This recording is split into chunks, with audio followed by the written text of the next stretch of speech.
雙生火焰嘅傳說成日都講到好似天生一對咁，但係其實現實並唔係咁簡單。有好多雙生火焰，即使係好愛大家，但係未必真係可以走到最後。點解會咁？其實雙生火焰可唔可以真正咁喺埋一齊，唔係純粹睇你哋之間嘅緣分，而係仲有幾個關鍵嘅原因。有啲乜嘢會影響雙生火焰關係嘅發展？首先第一點就係你哋到底準備好未？有時候雙生火焰分開並唔係因為唔愛大家，而係大家都仲有好多未療癒嘅傷痛。如果你或者對方仲未準備好承擔呢一段關係帶嚟嘅挑戰，可能都會因為你哋嘅內在恐懼而不停咁樣拉扯。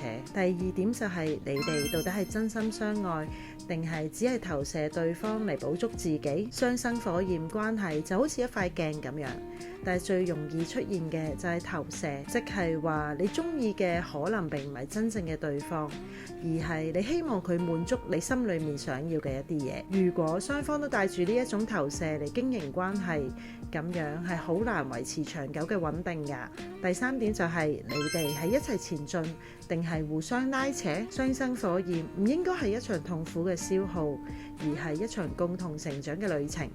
如果你哋嘅關係只係不停咁樣令到對方受傷，而冇辦法真正咁樣支持你哋向前行，咁呢一段關係可能需要重新咁樣調整方向，否則最後都只係會走向分離。